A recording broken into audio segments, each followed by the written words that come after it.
Ce n'est ni l'image ni la sculpture, mais les deux réunis. La pictosculpture. L'initiateur de cet art nouveau, c'est lui, Jean-Michel Dissaquet. Arborant fièrement pour tenue de travail une longue robe et ample, appelée kaba africain, ayant appartenu à sa grand-mère, le personnage est atypique. Dans l'univers de ce prince Babenga de l'arrondissement de Dibombari, la délicatesse, la liberté de créativité et la liberté d'expression sont les maîtres mots. À l'intérieur, la concentration est à nul autre pareil. Par le calme présent et la musique jazz qui berce la pièce, l'artiste se laisse emporter.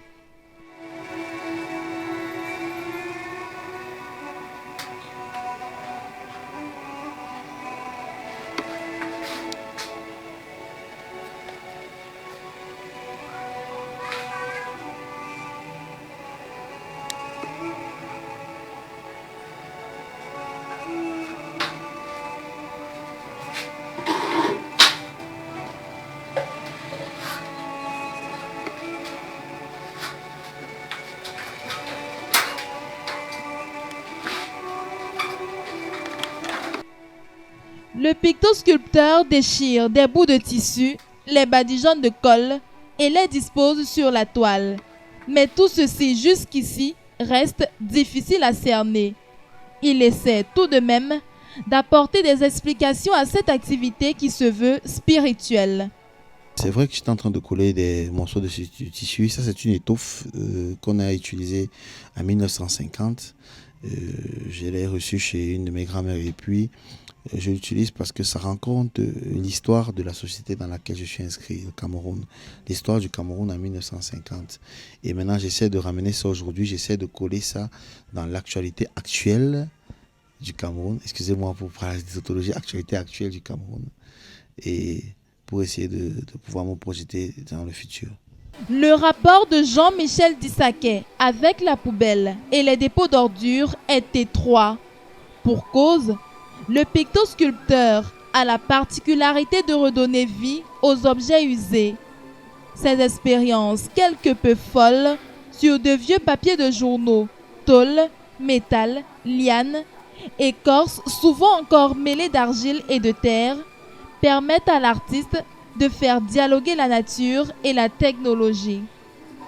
À sa résidence Moudiki, qui signifie en langue douala la liane, 4 autres artistes, parmi lesquels le professionnel Bembon Bignoto, créateur, styliste et plasticien.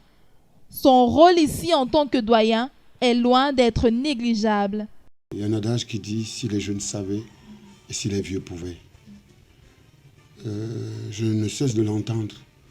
Et à force de l'entendre, j'ai envie de dire, est-ce que c'est juste un slogan ou une manière de recadrer ce vide qui nous interpelle nous tous dans notre société actuelle? Parce qu'on a l'impression que le jeune est de l'autre côté de la rive et il y a le vieux qui est de l'autre côté de la rive et le poisson est là et la pêche au barrage tarde d'avoir lieu parce qu'en fait, ils ne se mettent pas ensemble pour pouvoir converger vers le même sens.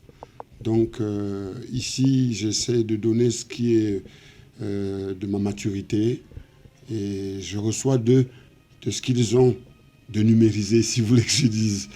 Parce que le fait qu'on peut prendre la tendance dans l'ère du numérique, moi je suis un peu analogique pour dire de cette ère.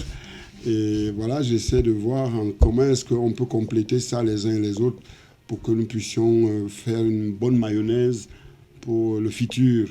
Parce que l'art est vraiment ce qui reste. L'art est ce qui ne pourrait être évitable.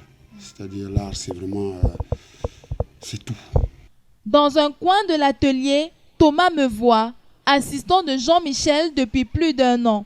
Entre eux, la collaboration est au beau fixe et celle-ci porte de bons fruits. C'est un monsieur qui change beaucoup. Je veux l'expliquer en français facile. C'est un monsieur qui change beaucoup. Je vous ai parlé tout à l'heure des humeurs, de ce qu'il ressent. Donc je ne vais pas vous dire honnêtement, il est rouge, il est bleu, il est ci, il est calme. Mais il sait quand même qu'il est gentil et il aime promouvoir tout ce qui est bien. Il aime donner chance aux gens, comme il m'a dit. Par exemple, cette formation que je suis en train de suivre aujourd'hui, je pourrais donner les millions parce que ça, c'est toute une vie qu'il a en train de me foutre. Je pourrais donner les millions, mais il m'a dit, viens. Comme je suis en train de vous dire, je peux prouver. Il m'a dit, viens. Ce n'est pas pour lui faire les pommades, mais c'est qu'il voit. Et sans condition, il m'a dit, viens, tu as un truc, je veux exploiter ça si tu veux. Donc le choix, c'était de mon côté. Si tu veux, j'ai même d'abord eu peur parce que nous sommes maintenant dans un univers où les gens ne sont plus vrais, les gens ne sont plus... J'ai eu peur que pourquoi c'est facile comme ça.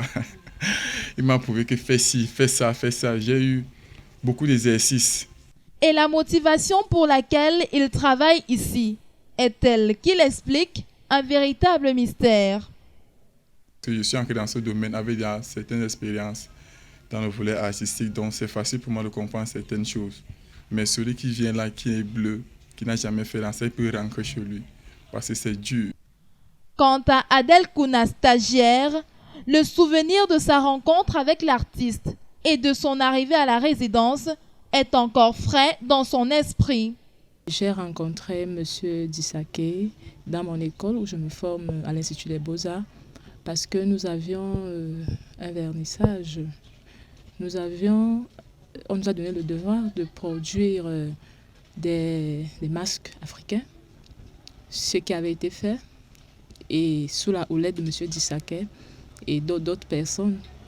Ce qui se passe, c'est que après le vernissage, M. Dissaké et beaucoup de personnes qui étaient là m'ont abordé par rapport au travail que j'avais fait préalablement, peut-être ne sachant pas ce que je faisais.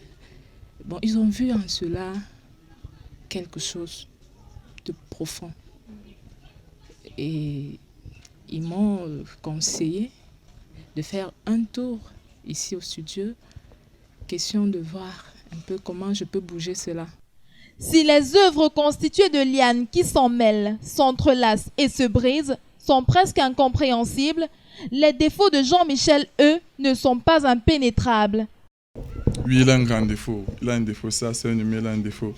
Et je veux le dire haut et fort, il n'aime pas qu'on rate. Il fait un peu comme les avances, il n'aime pas rater, il n'aime pas perdre.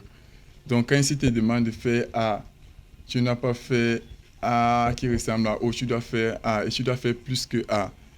Et c'est ce que j'ai remarqué. Quand tu rates, il peut te faire, il devient, il oublie. Même si tu viens de rire, ça, c'est un défaut pour lui. Au début, ça m'a frustré. Au début même, j'ai failli dire, je ne viens même plus.